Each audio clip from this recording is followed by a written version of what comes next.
안녕하세요. 제주도에 살고 있는 30대 중반의 주부입니다. 이렇게 표현하면 이상하게 들릴지 모르겠지만 오늘 저희 남편이 드디어 각성을 했거든요. 그래서 너무 기뻐서 얘기를 좀 해보려고요. 저희 남편은 삼남 일녀 중 둘째로 서울에서 나고 자랐습니다. 하지만 성장 환경을 들여다보자면 그렇게 좋지만은 못했던 것 같아요. 장남인 아주버님에게 치이고 동생들한테는 동생들이란 이유로 양보하며 자랐거든요. 그래서 남들 다 가는 대학도 못 간 거고요. 그런데 정작 시부모님은 그런 저희 남편을 안쓰럽게 여기시긴커녕 대학도 못 간 놈이라며 차별을 하시기 일쑤시지요. 그나마 남편 성격이 긍정적이라서 시부모님의 그런 괄시에도 불구하고 자기가 잘 풀렸으니 다 된 거 아니냐는데, 저는 제가 직접 겪은 일이 아닌데도 그 일을 생각하면 속상해서 말도 못해요. 남편도 말은 안 하지만 얼마나 섭섭했을까 싶고. 아무튼 남편이 대학 대신 선택한 건 기술이었어요. 그리고 그렇게 젊어서 배워둔 기술을 기반으로 저희 부부가 제주도에서 정착할 수 있었죠. 다만 제주도가 좁다면 좁은 동네다 보니 정확히 무슨 일을 하는지라든가 상호 같은 건 비밀로 하겠습니다. 제주도 관광이 다 죽었다며 뉴스에 심심찮게 들려오지만 그래도 저희는 저희 나름의 노하우가 있어서인지 아직 크게 체감하지 못할 만큼은 벌고 있어요. 이렇게 말하면 유치하게 들릴지는 모르겠지만 성수기 비성수기를 감안하더라도 서포트 빵빵하게 받고 자란 남편의 다른 형제들보다 훨씬 잘 먹고 잘 살고 있달까요? 그런데도 시부모님은 아직도 저희 남편을 무시하시네요. 잘나고 똑똑한 놈들은 죄다 회사 생활한다고, 장사는 못 배운 놈들이나 하는 거라면서요. 착하고 순한 둘째 아들이라서 부모님 고생하실까봐 갖고 싶은 거 참고 먹고 싶은 거 참아가며 번번이 다른 형제들을 먼저 챙겼을 뿐인데 그걸 알아주고 미안해하고 고마워하고 그러시진 못할 망정 말이죠. 가끔은 정말 저희 남편도 배 아파 나으신 게 맞냐고 물어보고 싶을 만큼 야속하다니까요. 그리고 말이 나왔으니 말이지만 저희 부부가 다른 지역이 아닌 제주도에 자리를 잡은 것도 사실 위에서 언급한 이유가 큽니다. 가까이 살면서 이 꼴 저 꼴 보고 기분 나쁠 바엔 거리라도 두고 살면 좀 낫겠지 싶었거든요. 그런데 황당하게도 저희가 먼저 거리를 두니 이제 서울에서 내려오지를 못해 안달들이네요. 시작은 이랬습니다. 저희가 제주도에 자리 잡고 얼마 지나지 않았을 무렵 도련님이 여자친구랑 제주도에 온다고 하더라고요. 그러면서 제주도 구경 좀 시켜달라는데 솔직히 전 그런 도련님의 태도가 탐탁치 않았어요. 하지만 남편 입장에선 그래도 하나뿐인 남동생이니 밥 한 끼 정도는 사주고 싶어하는 눈치였죠. 참고로 저희 남편이 저희 친정에도 정말 잘하거든요. 제 여동생한테도 그렇고요. 그러니 사실 도련님한테 잘해주는 건 저한테 묻지 않아도 될 만큼 당연한 일이라고 생각합니다. 그런데 왜 제가 탐탁치 않다고 했냐면요. 그건 도련님이 평소엔 저희 남편하고 거의 연락을 주고받지 않아요.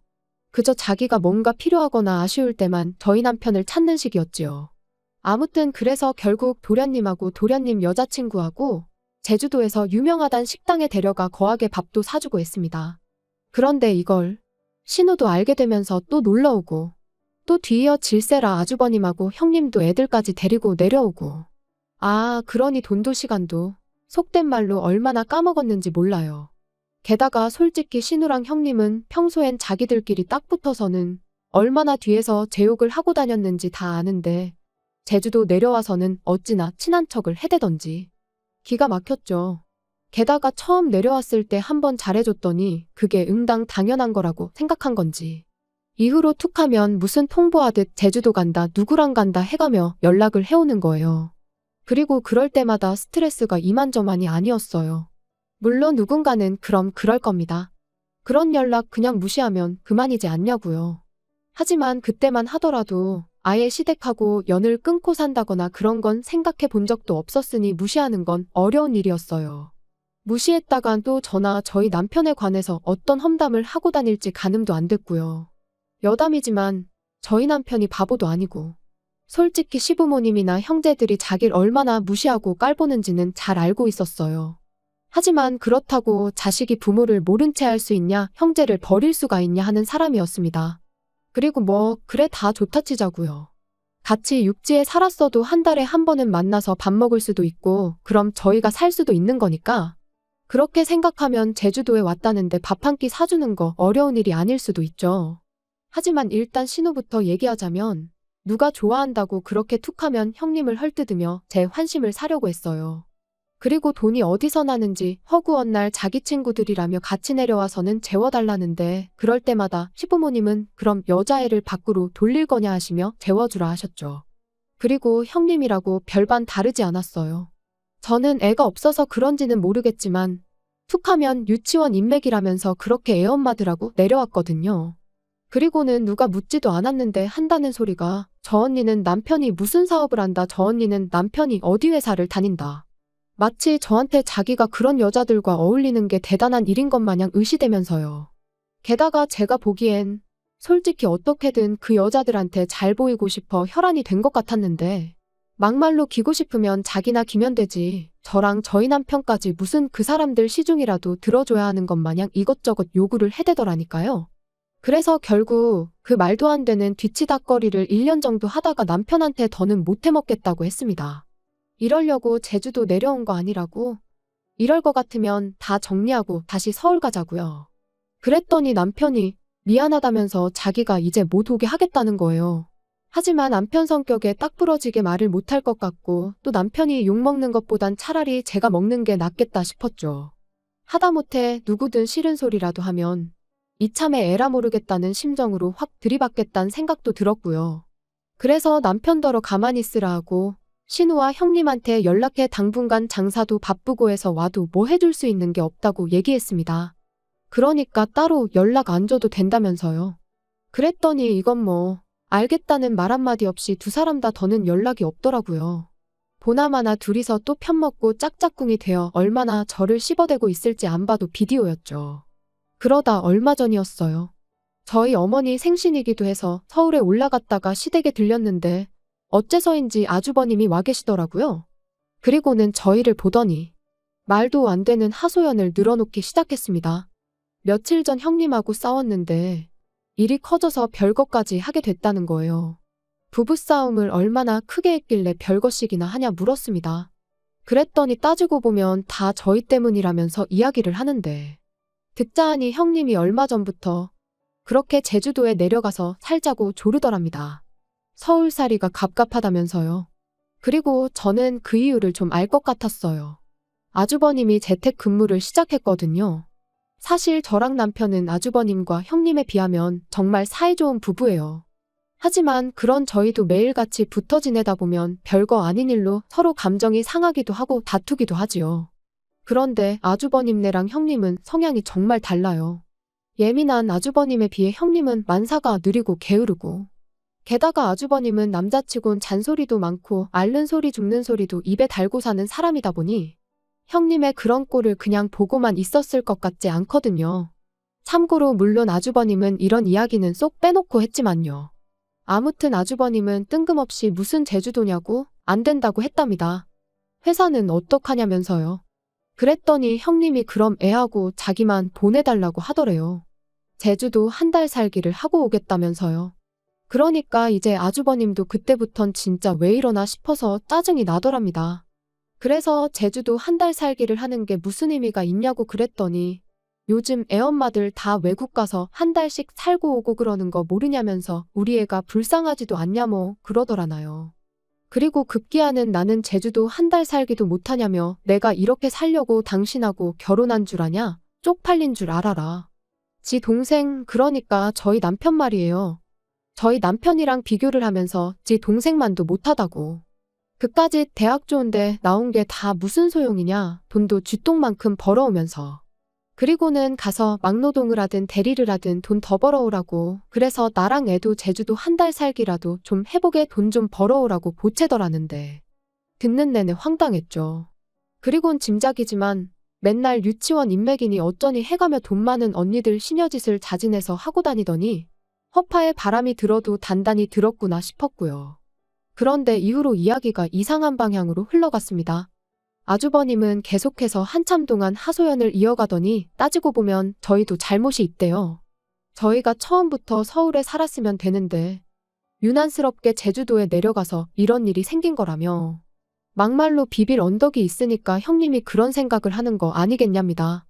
그리고는 제주도에 자기네가 왔건 말건 저희가 아는 척을 해주지 말았어야 한다는데 돈은 돈대로 쓰고 욕은 욕대로 먹으니 저도 더는 참을 수가 없었죠. 누가 제주도에 좀 와달라고 사정을 한 것도 아닌데 괜히 와서는 사람 시간이며 돈이며 다 쓰게 할 땐 언제고 고맙다는 말은 고사하고 그런 식으로 나오면 안 되는 거 아니냐. 부부싸움에서 속상한 건 알겠는데 엄한 데다 화풀이하지 마셔라. 보기 안 좋다. 그랬더니 자기도 더는 할 말이 없었는지 자기가 예민해져서 말이 좀 심했다며 미안하다대요. 그래서 저도 더는 말 안 하고 그냥 알겠다고 했어요. 그리고 앞으로는 아주버님 입장 생각해서 아주버님이랑 형님이 제주도에 같이 오시게 되든 형님만 오시게 되든 적당히 선도 긋겠다고 했지요. 집에 올라오는 길 남편이 저더러 속이 다 시원했다면서 고맙답니다. 자기도 듣는 내내 열받아 죽는 줄 알았다면서요. 다만 자기는 한 번도 형한테 대드는 건 생각해 본 적이 없었다면서 한다는 말이 자기 형이 저한테 사과를 할 줄은 몰랐대요. 그리고는 앞으로 자기도 할 말은 하고 살아야겠다길래 그러라고 기죽어 살 필요 없다고 했지요. 그리고 이후로 한동안 조용했는데 오늘 아버님한테 벼랑간 연락이 왔어요. 그리고는 대뜸 저희더러 제사를 가져가랍니다. 생각지도 못한 말씀에 저희가 왜요 했더니 저희가 잘못이 크다나요. 참고로 원래 제사는 큰아버님 댁에서 지내셨습니다. 그런데 올해 초 큰어머님이 돌아가시면서 이번 추석부터는 저희 어머님이 받아서 지내시기로 되어 있었거든요. 그런데 아버님 말씀이 아주버님 일로 어머님이 스트레스를 너무 받으셔서 힘이 없다고 하신답니다. 그러니 저희가 해야 한다나요? 황당해서 설령 저희가 제사를 가져간다 치면 매년 명절 때마다 어떻게 가족들이 모이냐고 했어요. 그랬더니 그거야 다 같이 제주도로 내려가면 된다면서 내려간 김에 제사도 지내고 관광도 하고 그러면 되니까 걱정하지 말랍니다. 그리고는 비행기표는 돈 잘 버는 저희가 사서 보내주면 되는 거고 잠이야 저희 집에서 자면 되는데 뭐가 걱정이냐고요. 그리고 그제서야 아차 정신이 번쩍 들었죠. 제사를 가져오는 걸로 끝날 일이 아니구나 싶어서요. 그래서 저도 그게 무슨 말씀이시냐 왔다 갔다 하시는 거 다 알아서 하셔야 한다. 그리고 오셔도 재워드릴 수도 없으니 그런 기대는 마셔라 했습니다. 아주버님네 챙겨줬다가 얼마나 욕을 먹었는데 저희가 미쳤다고 또 그 짓을 하겠냐고요. 그랬더니 저희더러 부모 형제 다 버리고 제주도까지 내려가서 살 때는 이만한 가구도 없었냐는데 솔직히 말이 좋아 이 꼴 저 꼴 보기 싫어 떠나온 거지 사실 쫓겨난 거나 다름없다고 생각합니다. 부모님이 잘해주시고 형제들과 사이가 좋았으면 굳이 뭐 한다고 연고도 없는 제주도까지 내려와서 지낼 생각을 했겠어요. 그리고 그때 밖에서 일을 보고 들어온 남편이 저더러 누구냐고 묻길래 아버님이랑 통화 중인데 미치겠다고 그러니까 자기가 통화하겠다며 핸드폰을 달라고 하더라고요. 그래서 핸드폰 넘기고 전 애꿎은 머리만 쥐어싸매고 있었어요. 남편은 한참 동안 아무 말 없이 아버님의 이야기를 듣고만 있었습니다. 핸드폰 너머로 종종 아버님의 고함 소리가 새어나오긴 했지만 정확히 무슨 말씀을 하시는진 들리지 않대요. 그리고 그렇게 얼마나 시간이 흘렀을까. 남편이 나지막한 목소리로 아버지 하고 한마디 하더니 이제 그만 자기 좀 놔달라고 하는 겁니다. 깜짝 놀랐어요. 그런 목소리며 톤이며 처음 들어봤거든요. 아무튼 남편이 하는 말은 이랬습니다. 형이 무능력해서 돈을 못 버는 것도 그래서 형수가 원하는 한 달 살긴지 뭔지 못 보내주는 것도 우리하고는 상관없는 일이다. 어머니가 형 때문에 힘이 없으시다니 그건 자식으로서 속상하지만 그럼 그 책임은 형이 져야지 왜 아무 상관도 없는 우리한테 이러시냐. 우리 제주도 내려올 때 누구 한 사람 가지 말라고 잡기를 했냐. 아니면 가서 먹고 사는데 보태라고 단돈 1,000원이라도 줬냐. 그리고 마지막에 덧붙이길. 내가 아직도 어렸을 때 이리저리 치이던 둘째로 보이시냐. 나는 이제 그 아이가 아니다. 이제 지켜야 할 내 가족이 있고 사업이 있다. 그러니 더는 이런 말도 안 되는 요구는 하지 마시라. 솔직히 가족들한테 매번 퍼주기만 하는 마음 여린 남편인 줄 알았고 지난번에 했던 이제 할 말은 하고 살아야겠단 말은 그저 하는 말인 줄로만 알았는데 자기가 알아서 확실하게 선을 그어주니 전에 없이 믿음직스럽게 느껴지대요. 그리고는 괜찮냐니까 자긴 아무렇지도 않답니다. 그러면서 저더러 저번에 이런 기분이었냐 하더니 속이 뻥 뚫린 것처럼 후련하다대요. 그리고는 진작에 자기가 이리저리 끌려다니지 않았으면 제가 그렇게 고생할 일도 없었을 텐데 미안하다고요. 제주도 내려온 이후로 솔직히 보고 싶은 친정 부모님이나 동생도 자주 못 보고 친구들하고도 소원해지고. 그래도 제가 내린 결정이니 후회하지 않으려고 그 누구한테도 얼마나 힘든지 제대로 얘기해 본 적이 없었어요. 하지만 오늘 남편의 강단 있는 모습을 보니 너무 많이 재지 않고 남편 하나만 보고 내려온 제 결정이 옳았다는 확신이 듭니다. 그래서 앞으로도 남편이 하는 말과 가는 길은 믿어 의심치 않고 따라줄 거예요.